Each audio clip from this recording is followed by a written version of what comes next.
lo logré. Llegué y además tengo conexión a internet, así que estoy bien contento de poder hacer la clase el día de hoy. Está dividido en dos segmentos. En la primera parte sobre generalidades. Vamos a hablar más que nada del diagnóstico de epilepsia, del diagnóstico de las crisis epilépticas también. Y la segunda parte enfocado más que nada en el tratamiento, ya para los alumnos que son de cursos más grandes. Veamos ahí. Entonces, el primer punto a revisar es conceptos y definiciones. El- para los que no hayan tenido la clase todavía de epilepsia, ¿no? En general los cursos de tercero y cuarto ya tienen las primeras aproximaciones, que son la fisiopatología primero y después al diagnóstico. Para los que no lo hayan visto antes, esto es un concepto bien importante a llevarse a casa, es recordar que la epilepsia es una enfermedad que provoca disfunción neurológica, ¿sí? Pero que es episódica, ¿ya? A diferencia de otros tipos de disfunciones neurológicas, en las cuales, por ejemplo, un accidente cerebrovascular que puede dejar secuelas irreversibles, en este caso, la mayoría de los episodios van a ser de reversibilidad casi total para el paciente, ¿ya? Y esto, que sea episódica, es bien importante también para temas de tratamiento a futuro, en el aspecto de que es episódica, siendo que la gran mayoría de las veces dura entre segundos a pocos minutos, ¿ah? Cerca del 90% de las crisis epilépticas duran menos de 2 minutos. ¿Mm? Y eso es importante porque cuando veamos la parte de tratamiento, a veces sobretratar las crisis puede llevar a mayor problema, ¿ah? Más que ser una solución. Es espontáneamente recurrente, esto ocurre solo en los pacientes con epilepsia ya declarada, ¿ah? Como enfermedad crónica, y esto habla de que no existe un desencadenante en estricto rigor, ¿ya? Un desencadenante que vamos a ver después de las crisis reactivas, que cuando existe, ¿ah? Ese desencadenante lleva a la aparición de las crisis, pero no a la recurrencia en el largo plazo. ¿Mm? Y tiene una fisiopatología bien exquisita, son dos las causas, es una descarga neuronal que es hipersincrónica, entonces habla de que es un circuito que está hiperconectado, y también es que es una descarga que es anormal, ¿ah? Que es patológica, es una área que está hiperexcitable. Entonces cada vez que tengamos un paciente enfrente nuestro, lo primero que tenemos que pensar es que tiene un tejido epileptogénico, y ese tejido epileptogénico habla de que es hiperexcitable y es hipersincrónico, ¿ah? Y eso lo lleva a la espontánea recurrencia de las crisis. Esto, de que sea una disfunción neurológica transitoria, se pide entender cuando existen signos y síntomas, ¿ah? Obviamente, signos son los que nosotros vemos como observadores, y síntomas son las molestias que tienen estos pacientes. Por ejemplo, un signo bien evidente son las crisis motoras, ¿ah? Clonías, por ejemplo, o saltos en brazos, ¿ah? Una extremidad, o una postura tónica también puede ser, ¿ah? Rígida de una extremidad. Pero los síntomas pueden ser, por ejemplo, una molestia epigástrica. Uno de los más frecuentes es las crisis del lóbulo temporal, que son de las más frecuentes que ocurren, en especial en el adulto. Su primer síntoma es un aura, un aviso, como una opresión cardíaca o una opresión en la zona del epigastrio, y eso se le llama epigastralgia, ¿no? Y eso no se ve por terceros. También pueden haber otros síntomas, por ejemplo, puede ser un olor extraño que se siente, una alucinación visual, ¿ah? Una percepción alto extraña, ¿no? Cosas que no son evidenciables por terceros. ¿Por qué fue lo que más me gustó este tipo de subespecialidades? Porque no se diagnostica con el laboratorio, ¿ah? Requiere de la absoluta concentración del médico que está tomando la anamnesis en especial, y de preguntar de forma detallada los eventos, ¿ah? Y yo diría que hay dos pilares cuando uno conversa con el paciente que tiene crisis epiléptica. Es que uno es que son breves, como decíamos recién, los episodios duran de segundos a pocos minutos, pero lo otro es que son súper estereotipados, ¿eh? En un mismo paciente las crisis tienen una misma estructura, y habla un poco del circuito cerebral que está implicado en la crisis. Entonces se parecen entre ellos, dentro del mismo paciente. Por ejemplo, un paciente con epilepsia del lobo temporal dice, tiene este síntoma, esta aura o este episodio de molestia epigástrica. Luego dice que siente un calor que sube hacia su cara, algo que lo aprieta o oprime la zona torácica. Luego pierde la conciencia, y de ahí parte con algunos movimientos automáticos como de chupeteo o movimientos de las manos. Y finalmente gira la cabeza, cae y convulsiona. Y todas las crisis tienen el mismo ritmo. Algunas de ellas van a llegar solo a la parte de la opresión torácica, o la opresión, por ejemplo, de la epigastalgia o la sensación de calor ascendente, y van a ceder ahí, ¿ah? Otras van a conseguir o continuar, ¿no es cierto?, al giro cefálico, y otras ya más grandes van a caer en la generalización, en la convulsión preventiva, ¿ah? Pero siempre tienen la misma forma de aparición de los síntomas y signos. Si uno toma eso, ayuda muchísimo, porque imagínense, uno recibe un paciente cuya primer síntoma es la alucinación visual, por ejemplo, ve alguna distorsión visual, como una sombra, ¿ah? ¿Dónde lo derivarían ustedes? ¿Al psiquiatra o al neurólogo? Escucha, una alucinación uno podría pensar en un psiquiatra, pero en estricto rigor puede ser el inicio de un síntoma de una crisis epiléptica en la zona occipital, por ejemplo, una alucinación visual, ¿no? Y si es estereotipado, breve, ¿no es cierto?, en la duración, y con una forma estereotipada de la aparición, ¿no es cierto?, de la estructura que aparece esa alucinación visual, perfectamente podría ser una crisis epiléptica. Como dijimos, esta fisiopatología lleva a la aparición espontánea de las crisis y es producto de esta descarga neuronal hipersincrónica que no existen otras patologías que tienen disfunción transitoria. Por ejemplo, las crisis isquémicas transitorias, donde un trombo tapa una arteria, provoca la falta de una fuerza o de una motilidad del hemicuerpo. Perfecto, y eso después se recupera si se diluye ese trombo. Fue una disfunción transitoria, pero no hay una descarga hipersincrónica subyacente, ¿no? Y eso nos ayuda a entender también una diferencia que tienen, por ejemplo, las crisis isquémicas transitorias con las crisis epilépticas, que si bien ambos son episodios de disfunción transitoria, en las crisis isquémicas vamos a tener fenómenos que son en general negativos. Una zona cerebral se queda sin flujo, por lo tanto, si está el área, por ejemplo, motora implicada, va a haber una hemiparesia, una falta de fuerza. Pero una crisis epiléptica en la misma área motora no va a llevar a hemiparesia, sino que va a llevar a la presión de clonías o distonía o postura tónica de ese brazo. Es un fenómeno positivo. Lo mismo ocurre, por ejemplo, en las visuales. Si uno tiene una crisis química transitoria, va a tener una hemianopsia, va a dejar de ver un lado.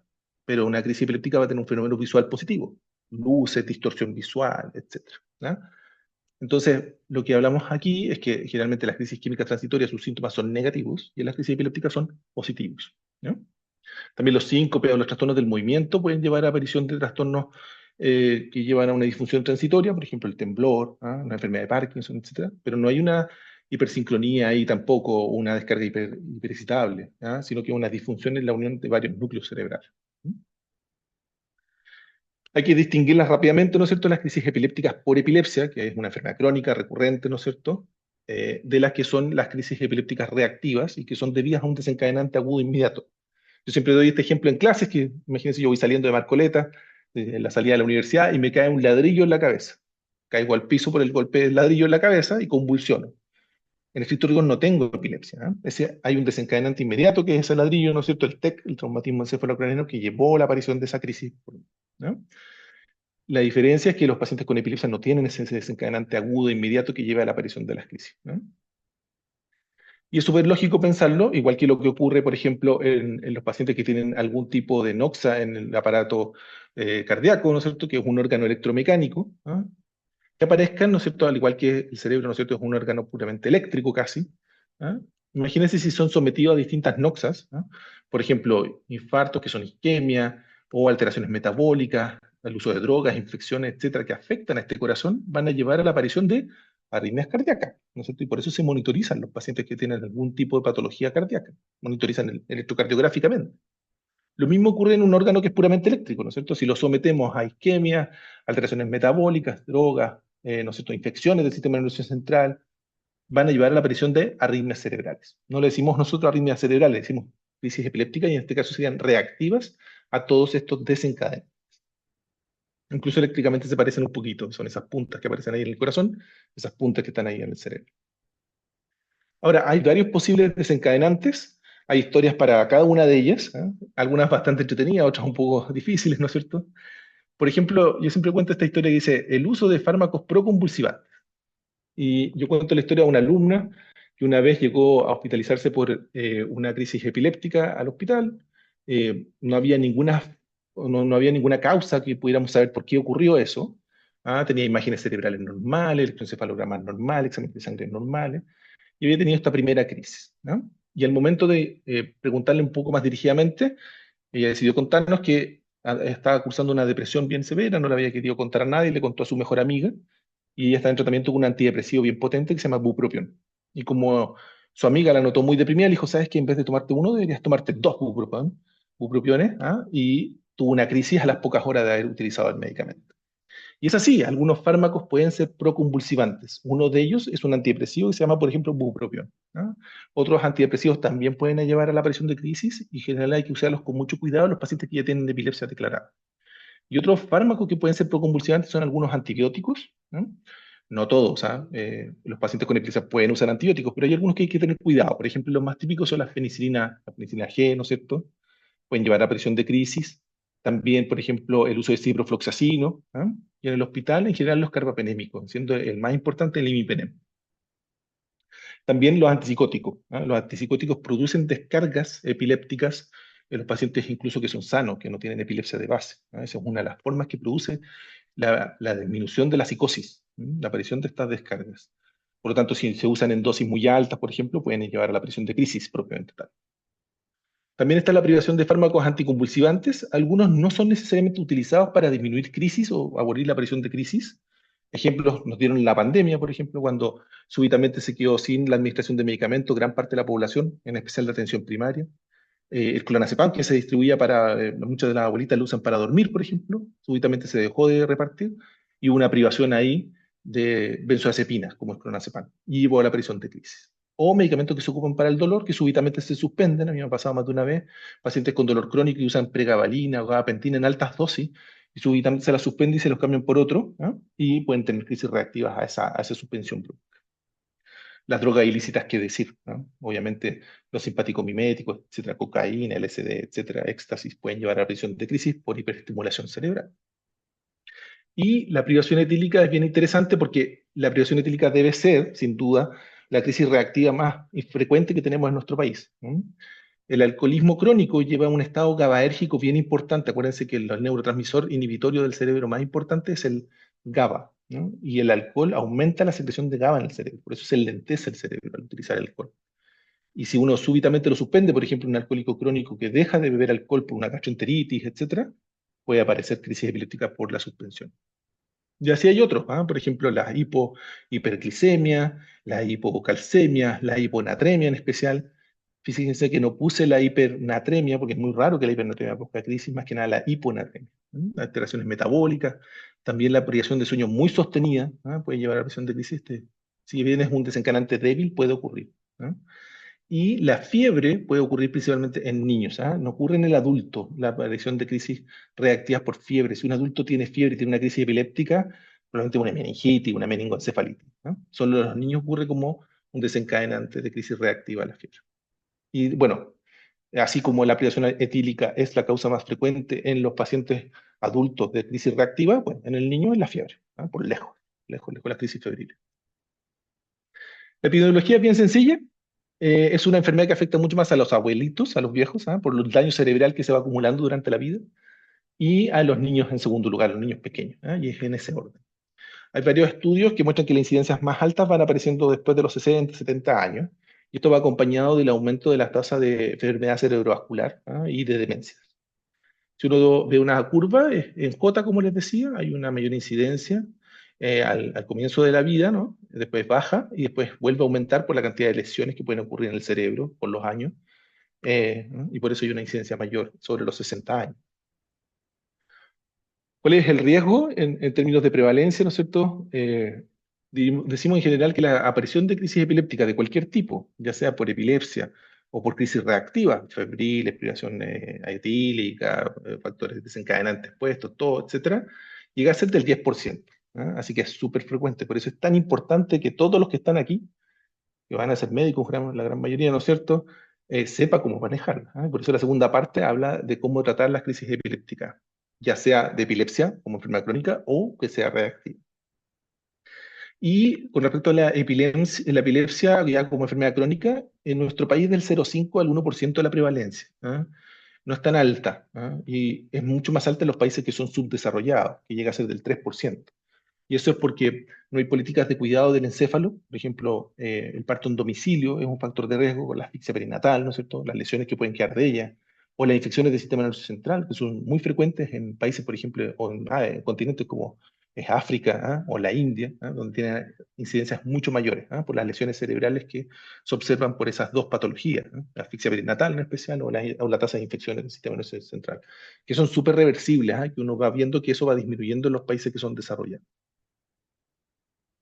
Con respecto a la fisiopatología, eh, les voy a enseñar tres conceptos sobre fisiopatología.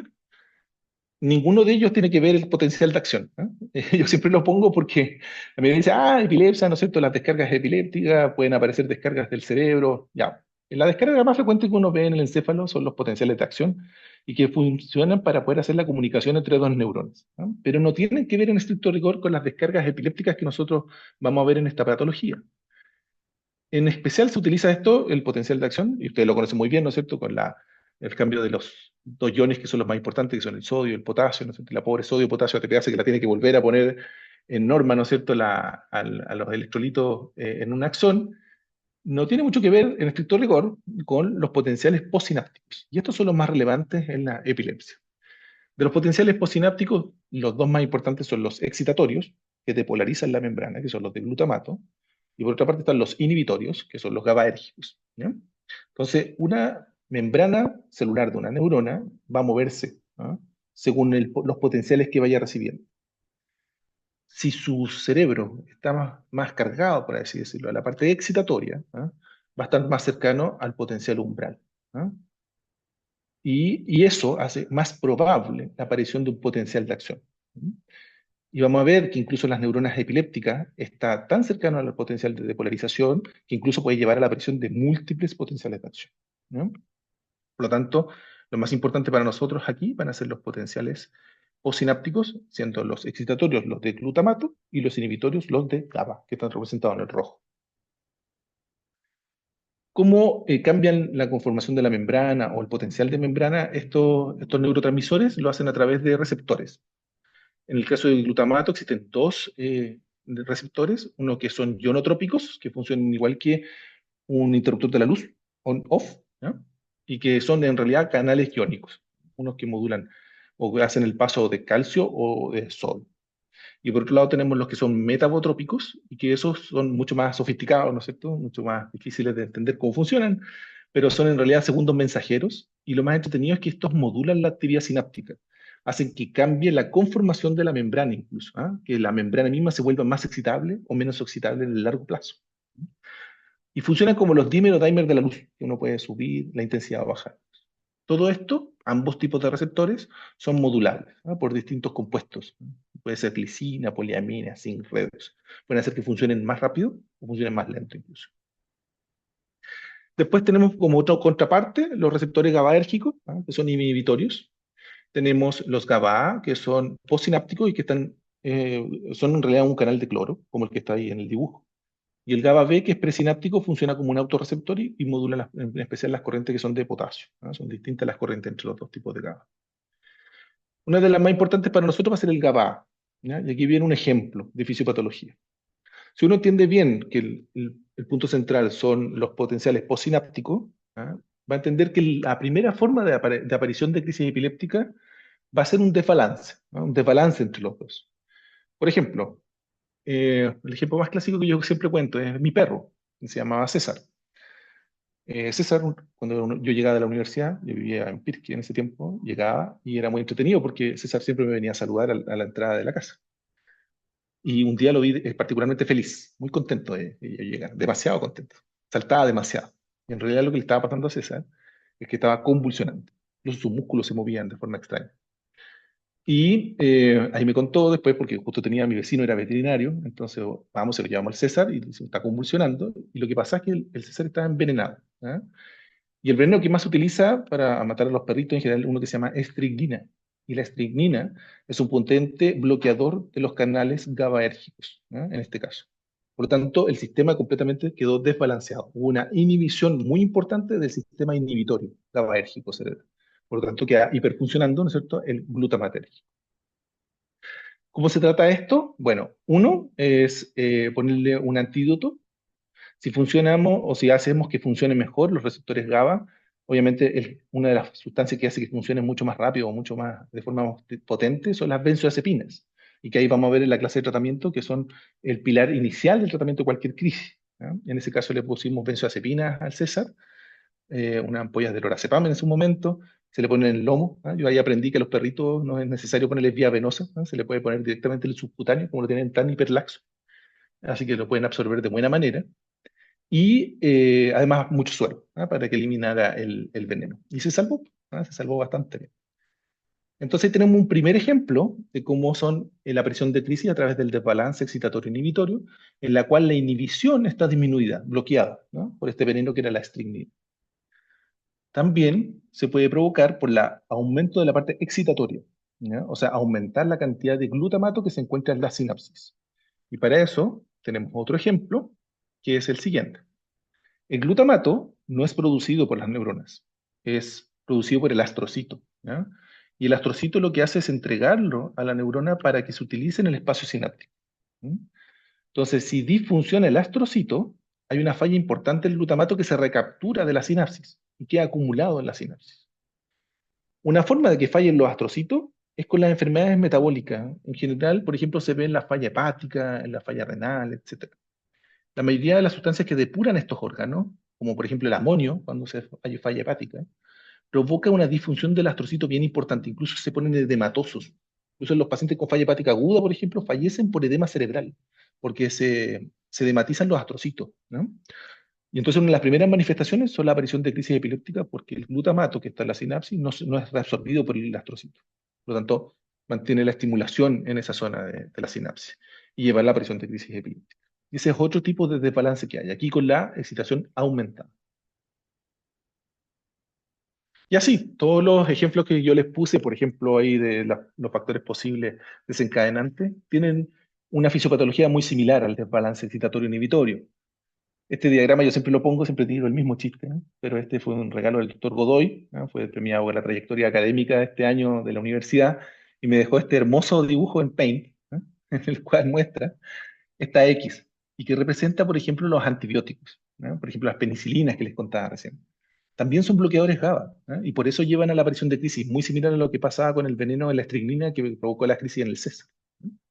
Y cada uno de estos factores prosocompulsivantes va a llevar a un desbalance finalmente, ¿no? Que aparezcan más o menos crisis. Pero los pacientes con epilepsia, en estricto rigor, los que tienen epilepsia crónica, ¿no es cierto?, no tienen desbalances todo el tiempo, no es que hayan consumido drogas, ni aparecer, ¿no es cierto?, un medicamento, o un golpe en la cabeza, etcétera. Sino que lo que ocurre es otro fenómeno, ¿no? Este es el segundo pilar de la fisiopatología en la epilepsia, que es la epileptogénesis. Y esto se entiende mejor si ustedes toman al cerebro como un órgano que está aprendiendo todo el tiempo. En el cerebro está aprendiendo, ¿no es cierto?, a hacer distintas funciones y va creando conexiones para poder hacer que funcionen así. Y lo mismo ocurre con la crisis epiléptica. Aprende, una vez que tiene una, aprende a hacerla mejor, mejor. Y por eso finalmente se hacen estereotipadas, porque hace un circuito cerebral súper establecido. Por lo tanto, en este tipo de fisiopatología lo que ocurre en especial son pequeños brotes, zonas que hiperconectan la corteza cerebral, ¿ya? En general se ven en las lesiones cerebrales o en las alteraciones genéticas, ¿no? En este esquema, por ejemplo, ustedes tienen aquí una lesión cerebral representada en ese color café, y en el tejido cerebral lo primero que empieza a pasar es que hay distintos brotes que no existen en el tejido cerebral sano en este entonces queda una zona epileptogénica que está hipersincrónica, ¿no? Está llena de conexiones extras que en realidad no deberían ocurrir. Y esto es súper lógico de entender, ¿no es cierto? Si tomamos dentro del cerebro al órgano que más se encarga de aprender durante el día a día, es el hipocampo, ¿no? El hipocampo está encargado de la memoria episódica. Cada vez que a nosotros nos ocurre un episodio en la vida, así como ocurría en la película Intensamente, donde estaban las emociones, ¿no es cierto? Ocurría un episodio en la vida, aparecía una bolita. Esa bolita primero iba a una zona, si se acuerdan, en la zona derecha, que era como una espiral, ¿se acuerdan? Entonces esa bolita quedaba ahí, y eso habla de la memoria episódica. El episodio que me pasó en ese día, yo lo recuerdo, y representa el hipocampo. Luego, si ese episodio toma un significado en mi vida, se transforma en una memoria semántica y se iba después a las galerías que tenían atrás. ¿Se acuerdan que atrás en la pantalla, perdón, en las ventanas atrás había una serie de galerías donde se ordenaba esa bolita? Bueno, el órgano que está encargado de aprender todos los días lo que comimos esta semana o el día de ayer, los números telefónicos que teníamos que aprender, no sé, por las causas de fisiopatología en medicina interna, que después se olvidan rápidamente. Todo eso queda acumulado en general en el hipocampo durante un periodo, y después se elimina.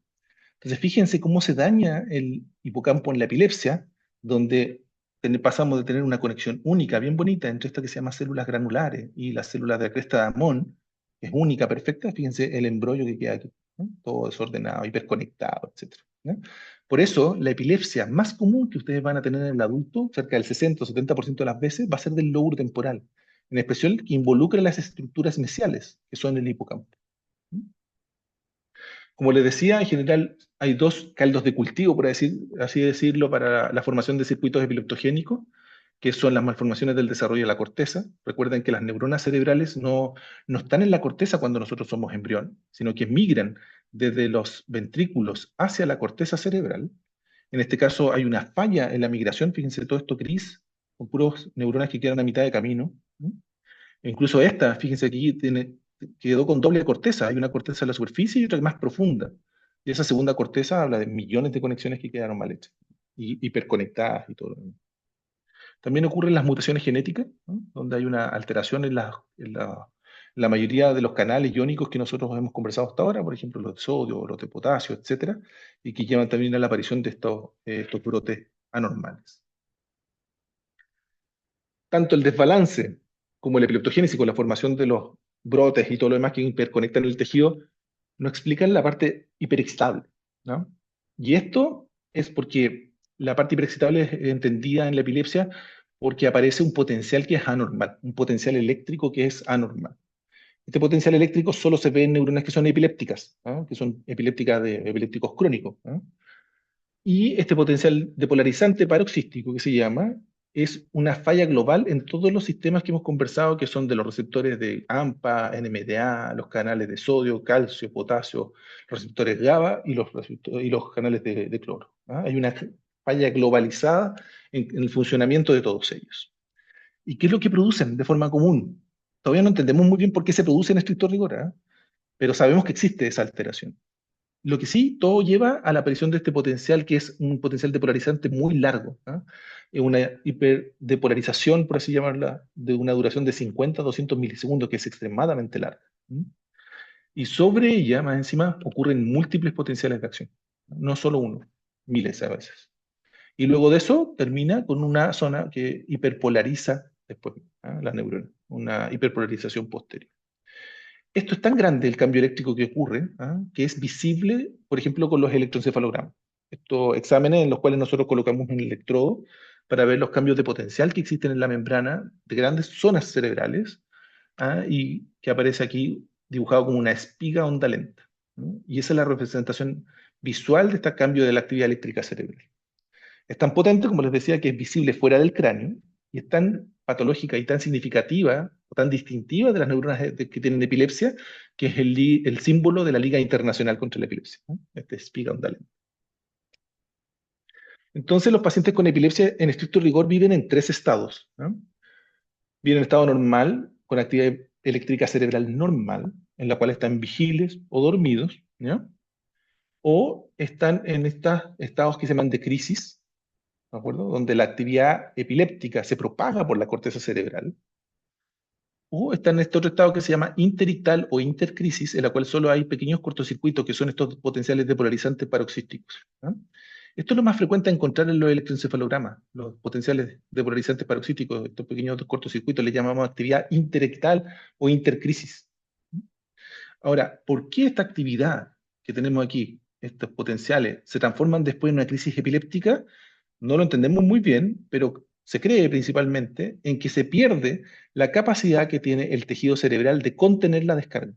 Entonces, alrededor de este tejido que es epiléptico, generalmente hay una contención GABAérgica que impide la propagación de la descarga epiléptica, lo cual habla que es fundamental el tratamiento. Si el paciente no se toma los medicamentos, imagínense, cada vez este está luchando esa descarga epiléptica por pasar o propagar el resto de la corteza y probablemente pierda si es que no se trata bien al paciente. Y va a ser la probabilidad, mucho más probable, ¿no es cierto?, de que aparezca una crisis epiléptica en el largo plazo. ¿Cómo se hace el diagnóstico de la epilepsia? El diagnóstico es difícil en el aspecto de que es difícil dárselo a los pacientes porque los invalida en muchos aspectos. No sé, por ejemplo, si se lo hace a una mujer en edad fértil, va a haber que decirle, usted no se puede embarazar todavía, hay que elaborar un esquema de tratamiento para que usted no vaya a tener un problema con su embarazo, para que no vaya a tener una teratogenicidad, una malformación de su recién nacido. O en un adulto joven, un hombre, por ejemplo, en edad normal, ahí laboral, que utiliza su automóvil para poder ir a trabajar. Sabe que la ley del tránsito dice que usted no debe tener una crisis en los últimos 6 meses, y usted la tuvo la semana pasada. No puede conducir, imagínense dejar a alguien sin conducir. O la gente que trabaja de noche, etcétera, ¿no? Entonces, hay que tratar de hacer bien el diagnóstico uno, pero tratar de decirlo de buena manera al paciente, ¿ya? Porque estos puntos son muy, muy relevantes. ¿Cómo se hace el diagnóstico? Bueno, esto siempre lo digo, pero si se fijan, hay mucha gente, los autores son muchos, siempre hay un chileno, hay que hacerlo notar, ¿no es cierto? El doctor Carlos Acevedo. Es un orgullo que esté ahí dentro de la cantidad de autores que hizo la definición de la Liga Internacional contra la Epilepsia para el diagnóstico de epilepsia. El diagnóstico se hace a través de tres formas. La primera forma es que el paciente haya tenido al menos una crisis no provocada en un lapso de tiempo superior a 24 horas. Yo tengo una crisis, pasa más de 24 horas, tengo una segunda crisis y en ambas crisis yo sé que no hubo ningún desencadenante, ¿no?, de los que conversamos recién, el paciente tiene epilepsia, sin necesidad de ningún examen, nada, absolutamente nada. Después, la segunda forma es, que es un poco más difícil de entender, es tener una crisis no provocada, pero un riesgo alto de recurrencia de crisis en el largo plazo. Y el riesgo alto habla de un 60%, ¿no? Y eso en los próximos 10 años. Muchos de los chiquillos me preguntan, pero ¿cómo sabe usted si tiene un 60, un 20? Bueno, hay tablas para eso, ¿ah? O sea, hay estudios prospectivos en que siguen gente con, por ejemplo, un infarto cerebral y se establece cuándo cambia el riesgo y es superior a un 60% para tener crisis epiléptica en el largo plazo, ¿no? Y lo vamos a revisar un poquito más en detalle. Entonces, dos crisis separadas 24 horas no provocadas, después tenemos una crisis solamente no provocada, ¿no es cierto? Y con un riesgo alto de recurrencia, y ahí sí muchas veces se utilizan exámenes complementarios, el electroencefalograma, la resonancia, cómo está, ¿no es cierto? El examen físico, ¿no? Los antecedentes familiares, etcétera. ¿Mm? Y la tercera forma es tener un síndrome epiléptico, ¿ya? Y el síndrome epiléptico que ustedes deberían grabar en su mente, el más importante, es una epilepsia que se llama generalizada y que se llama epilepsia mioclónica juvenil. Y que a las urgencias en general llega en el adulto joven por una crisis epiléptica o convulsiva matinal. El paciente tuvo un poco de privación de sueño los días previos y súbitamente cae con una convulsión matinal. Si uno es bien inquisitivo, le pregunta, por ejemplo, cuando tú eras niño, estabas en el colegio, en enseñanza básica, ¿te decían que eras muy distraído? Y te va a decir sí. O sea, que incluso me decían que tenía déficit atencional. Me quedaba pegado mirando el techo y parpadeando. En realidad eso no es déficit atencional, sino que es más bien la aparición de ausencias, ¿ah? Crisis de ausencia. Después, en el adulto joven, incluso un poquito antes, diría yo, en la adolescencia, parten otro tipo de crisis que se llaman las crisis mioclónicas, en que tienen sobresaltos, pequeños sobresaltos, y le dicen que son muy torpes en general. Entonces pasamos de una crisis única, matinal, así llega la urgencia, ¿no es cierto?, después de una privación de sueño, por ejemplo, y en la cual tú le preguntas, ¿ha tenido estos episodios en la infancia? Sí, ha tenido ausencia, por ejemplo. O era muy torpe en la adolescencia, se le caían las cosas, en especial en las mañanas, sí, tenía mioclonía en las mañanas. Y se configura finalmente lo que es un síndrome epiléptico, ¿ah? Con esos tres tipos de crisis: ausencia, mioclonía y tónico-clónica, ¿ah?, que generalmente son las mañanas. Y eso es un síndrome epiléptico bien clásico que se llama epilepsia mioclónica juvenil. Está dentro de la epilepsia generalizada. La otra pregunta es ¿por qué ese 60%? Esto nace de un estudio que ya no se va a volver a hacer nunca más. En este estudio se tomaron pacientes que habían tenido ya dos crisis epilépticas no provocadas, lo cual sería ahora diagnóstico de epilepsia, ¿no es cierto? Eso no se tomaba así en los años 90, y se siguieron en el tiempo sin tratamiento, cosa que por eso no se repetiría este estudio. Generalmente si tiene dos crisis no provocadas, el paciente ya tiene epilepsia, tiene el diagnóstico. Por lo tanto, tiene que partir tratamiento. En este caso, se siguieron por un periodo largo, ¿no es cierto? Y se vio que cerca del 73% de los pacientes tuvo una tercera crisis, ¿ah? Y el intervalo de confianza en la estadística de esta cohorte fue del 59%, por eso se acercó al 60%, hasta el 87%, ¿ah? Casi el 90% de ellos. Es el intervalo de confianza. Así que la Liga Internacional contra la Epilepsia adoptó este 60% como el riesgo del intervalo de confianza, ¿no es cierto?, para poder decir que un paciente tenía alto riesgo de crisis epiléptica dentro de la definición 2, ¿ah? Cuando yo he tenido solo una crisis no provocada y veo el riesgo de recurrencia en el largo plazo. Les traje este ejercicio que debe ser uno de los más comunes, ¿no? Por ejemplo, un paciente que tiene un infarto cerebral a los 65 años de edad. Ahí está el infarto, ¿ah?, en la cerebral media izquierda. El paciente, si tiene una crisis única, y se ocurre dentro de la primera semana del infarto cerebral, es catalogado como una crisis reactiva y es secundaria a la inflamación, al infarto cerebral que está ocurriendo en ese momento. Por lo tanto, la chance de recurrencia en el largo plazo, si se dan cuenta en este otro gráfico que está hecho hasta los 10 años, es bajo, en general menor al 25%. Por lo tanto, un paciente con un infarto cerebral que ha tenido una crisis dentro de los primeros 7 días de ese infarto cerebral no tiene epilepsia, una crisis reactiva. Distinto es si ocurre después del séptimo día. ¿Se dan cuenta cómo cambia el gráfico? El aumento de riesgo en el largo plazo es mucho mayor. ¿Ah? Incluso supera la línea punteada, que es el 60%, y que eso habla de que tiene epilepsia. Entonces, esto es lo entretenido. El mismo infarto cerebral, ¿ah?, tiene la crisis dentro de los primeros 7 días versus el que tiene más de 7 días. El segundo sí tiene epilepsia, el primero no. ¿Ya? Y esto habla de que durante estos 7 días lo que ocurrió en ese encéfalo fue la formación de circuitos epileptogénicos. ¿Ya? Esta formación de epileptogénesis como circuitos y además la aparición de estas descargas o estos potenciales depolarizantes excitatorios o paroxísticos depolarizantes, ¿no?, que conversábamos recién. Con respecto a la clasificación, voy a hablar de dos clasificaciones, una que son de semiología y otra que es de la epilepsia. A grosso modo, la clasificación de las crisis epilépticas actualmente se dividen en focales. Antes se le llamaban parciales. Le dejamos de decir parciales porque no era total, ¿ah? Algunos pacientes decían, tengo unas crisis que son parciales, por lo tanto no son totales, no son completas, por lo tanto, ¿para qué me voy a tratar?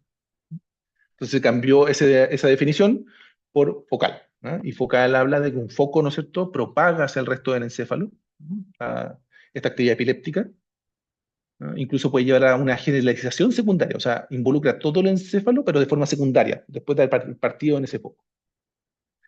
Y las dividimos en general entre aquellas que tienen alteración de conciencia y las que no.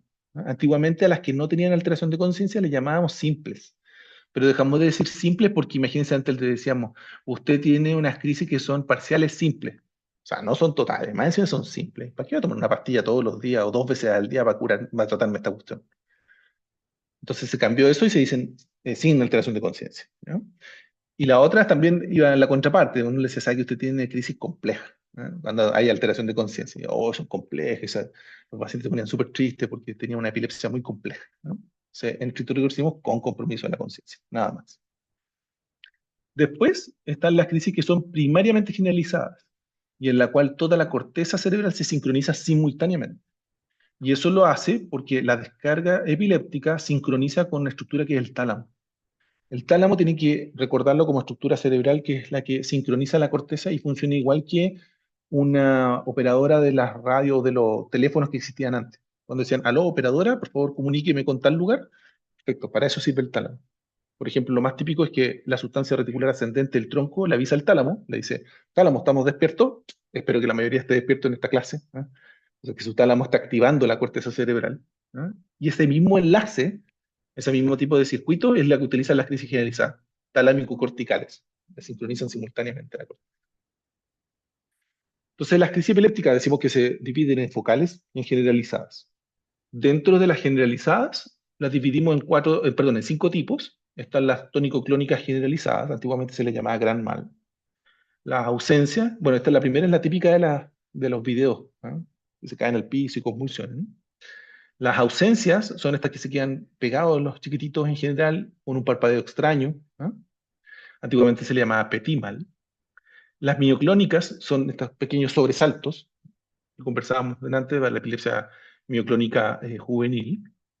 Y también hay dos tipos de crisis que son bien malas en el escritorio, las tónicas y las atónicas, porque producen mucho traumatismo, ¿ah? Generalmente se ven en las encefalopatías epilépticas, niños con mucho daño cerebral, cuyas crisis, por ejemplo, las tónicas, se pone rígido todo el cuerpo y tienen una caída por ello, o atónicas que pierden el tono súbitamente y también caen, ¿no?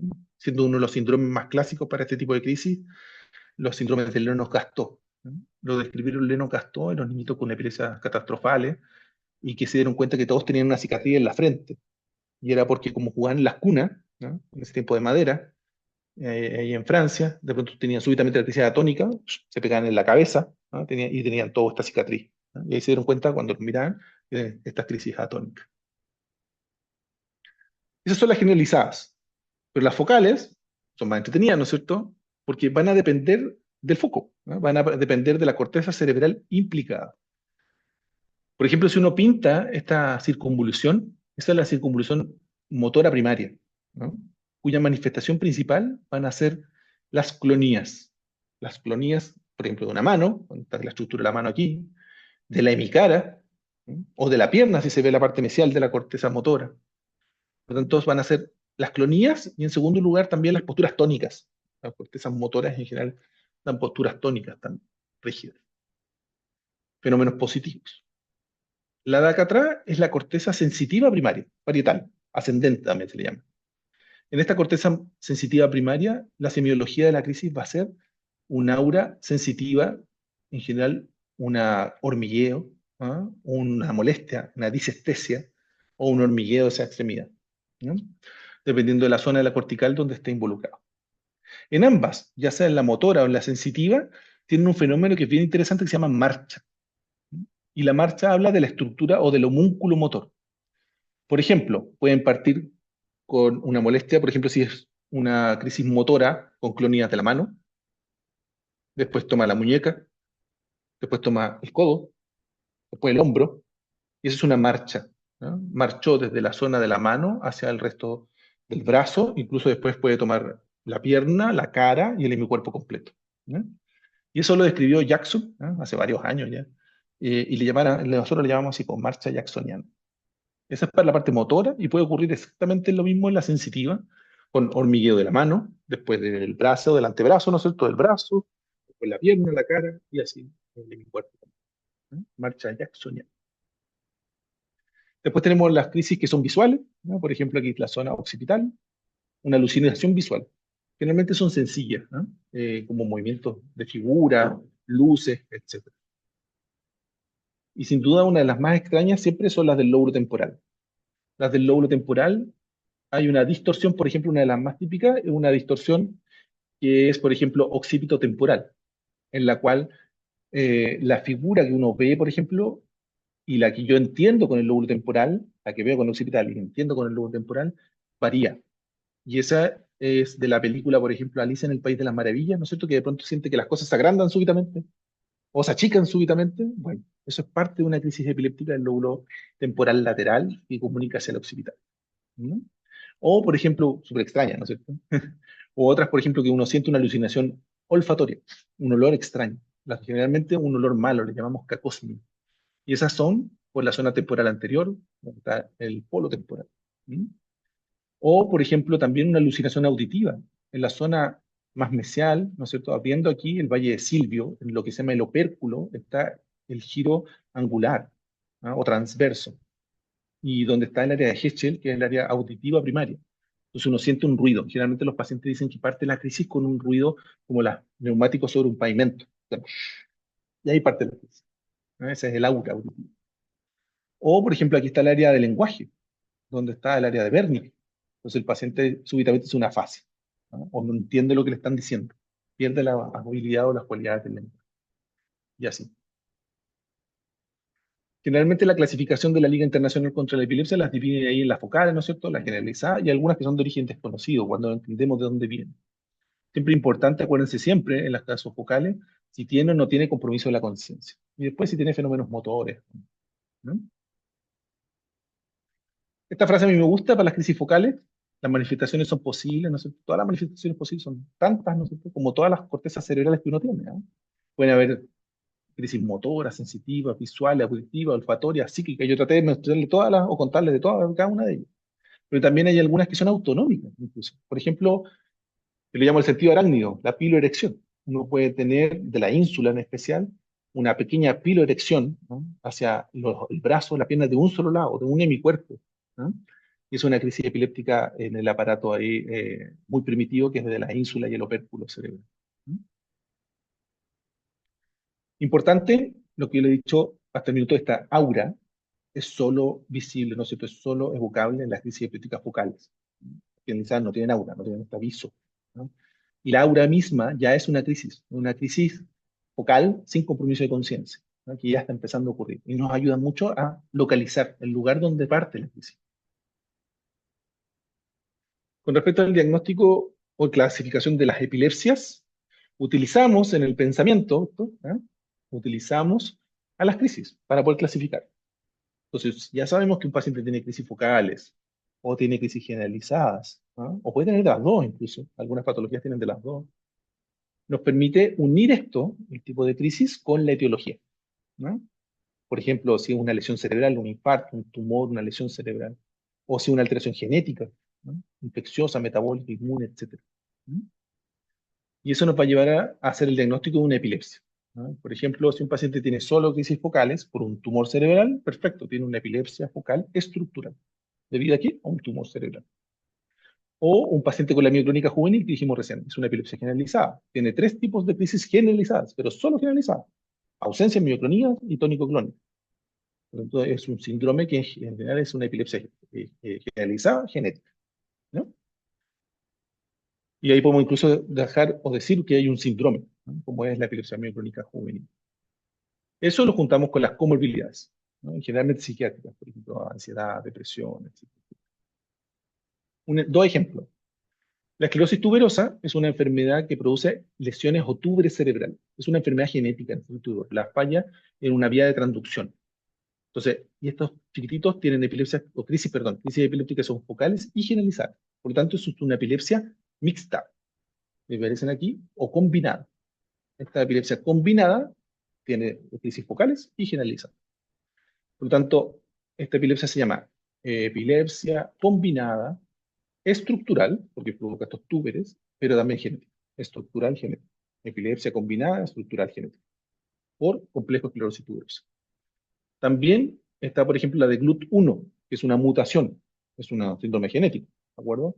Fallan los transportadores de glucosa hacia el sistema nervioso central. Por lo tanto, es una epilepsia en general focal generalizada, combinada también en este caso, genética metabólica, ¿no? Porque está fallando una vía de la parte metabólica.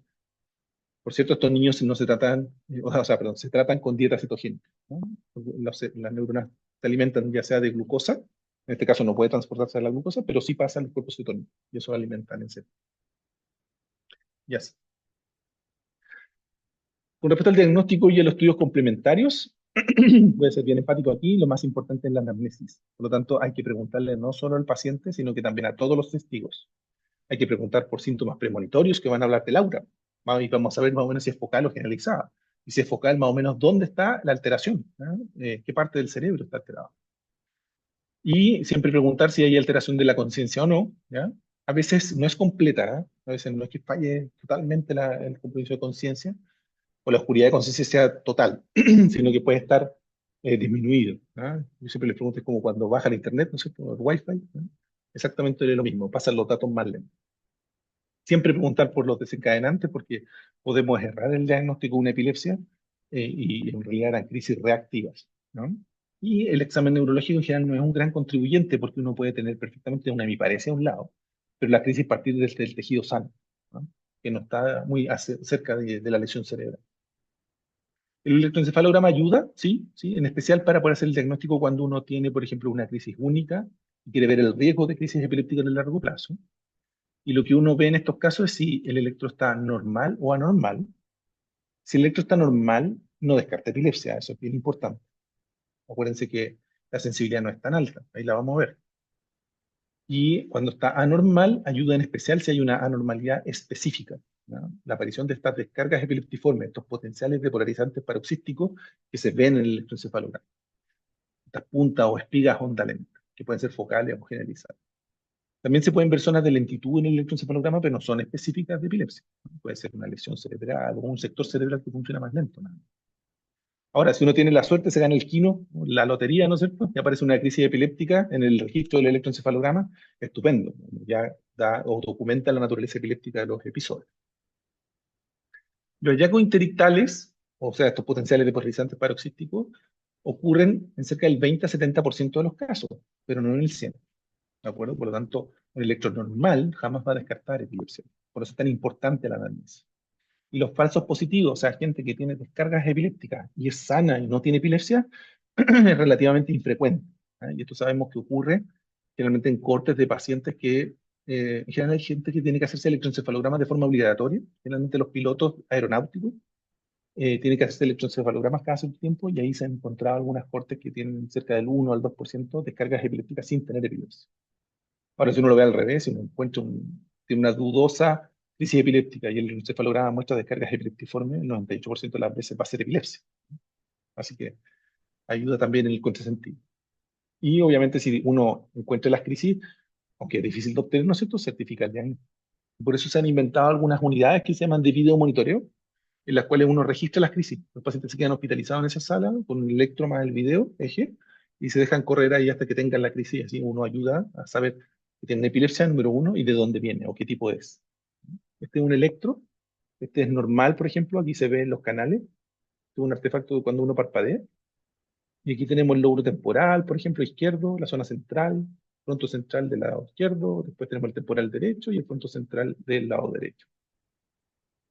Y esta es una actividad epiléptica, esta es una ausencia, están los niñitos, ¿no es cierto?, que se quedan pegados mirando el techo y como parpadeando extraño. Bueno, así se ve en el electroencefalograma, un poco para que vean la diferencia que tiene un electro normal.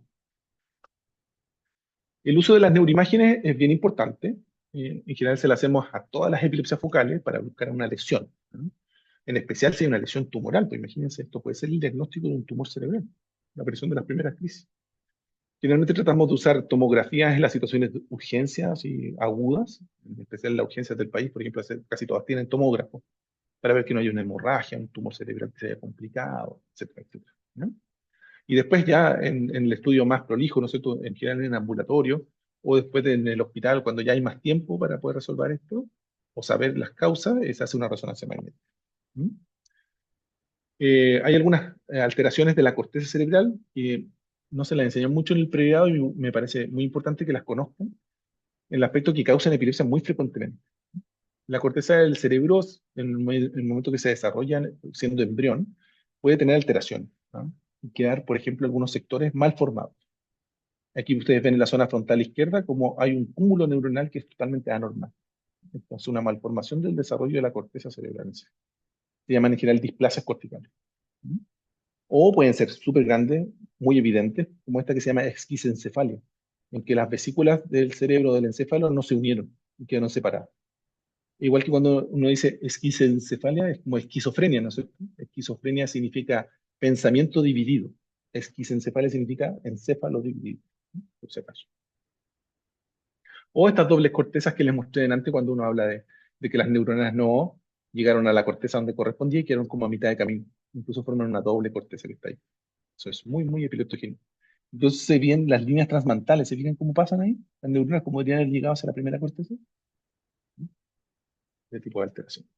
Y así, pues, uno puede tener, por ejemplo, encefalitis virales, abscesos cerebrales, cisticercosis, que es un parásito que producía mucha epilepsia antiguamente, los hematomas cerebrales, etc., ¿no? Todo eso es visible en las imágenes.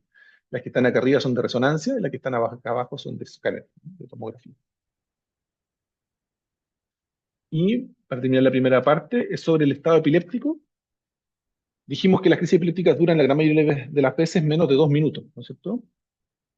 Puede ser que el paciente, por ejemplo, no utilice su medicación o parte con una epilepsia muy mala desde el inicio y cae con estado epiléptico en la cual ya no hay una forma de hacer que cedan las crisis, ¿no? Y si, se mantienen de forma espontánea, ¿no? Y duran mucho más de lo habitual. La Liga Internacional contra la Epilepsia definió el estado epiléptico como aquellas crisis que duran más de 5 minutos. ¿Mm? Por lo tanto, los mecanismos inhibitorios para poder sostener esas crisis están abolidos, ¿no? No se logran mantener. Y esto es importante porque lleva a lesiones cerebrales, a daño cerebral, cuando las crisis son muy sostenidas. Lo primero que pasa es que existen cambios moleculares en la membrana cerebral. Uno de los primeros es que disminuyen importantemente los receptores GABAérgicos. Imagínense este dibujo muestra el grupo control. Estas son neuronas que están expuestas a 10 crisis, está la 10ª crisis, y uno ve cómo los receptores GABAérgicos se empiezan a internalizar y a destruir. Y por eso hay resistencia a dos medicamentos que apoyan o hacen que se estimulen estos receptores, que son las benzodiazepinas y los barbitúricos. Entonces ya empiezan a funcionar bien. A la par, como esto es igual que el aprendizaje, ¿no es cierto?, se empiezan a sobreexponer receptores glutamatérgicos en la membrana. ¿Mm? Entonces aquí está la 10ª crisis y aquí hay una sobreexposición de los receptores glutamatérgicos. Y en ese sentido, si ustedes ven acá, no es inocuo, ¿no? Esta mantención de las crisis por más del tiempo que deberían realmente ocurrir, la mayoría de las veces, cuando se quitan espontáneamente, que son como 2 minutos, cuando esos sostenían el tiempo, mientras más duran, más daño celular causan por la liberación masiva de glutamato. Y eso lleva a aumento del calcio intracelular, activación de proteasas, radicales libres, alteraciones mitocondriales y finalmente programas de muerte celular, ¿no? Y ustedes tienen un hipocampo bonito, ordenadito, y termina como un hipocampo totalmente destruido. Esto clínicamente es importante porque cuando un paciente cae con crisis epiléptica en estado epiléptico, por ejemplo, porque no se quiso tratar, no solo va a tener un efecto en su epilepsia, porque la va a hacer más difícil de tratamiento en el largo plazo, sino que va a tener una incidencia, un problema principalmente también en lo cognitivo. Si se fijan, estos son los hipocampos. Este es el hipocampo del lado derecho, que está gordito, bonito. Fíjense cómo quedó este hipocampo izquierdo, donde están todos los circuitos de memoria, aprendizaje, etc. Por lo tanto, esto va a producir un daño cognitivo a largo plazo. ¿No? Por eso es tan importante que los pacientes se traten. Fin de la primera parte. Justo una hora, ¿no? Sí, justo una hora.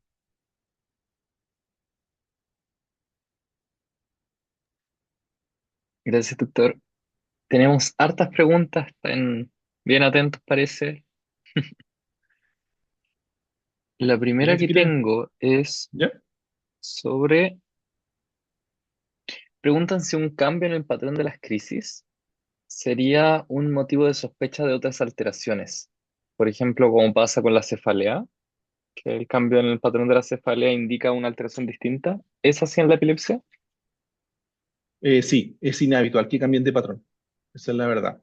Y porque esto es importante porque los pacientes con epilepsia, frente a cualquier noxia cerebral o a cualquier alteración cerebral, van a caer con crisis.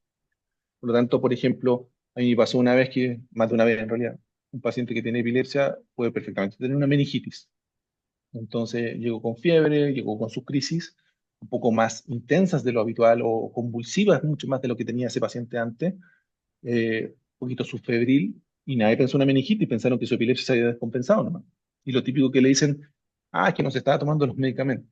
Y no era esa la causa, sino que estaba acusando con una meningitis. Así que un cambio en el patrón, sí o sí hay que investigar.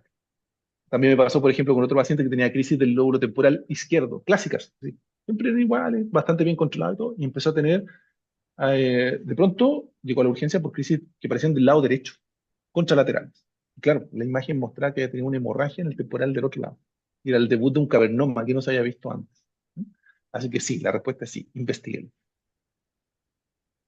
Gracias. También preguntan si la fiebre en adultos mayores añosos puede desencadenar una crisis reactiva.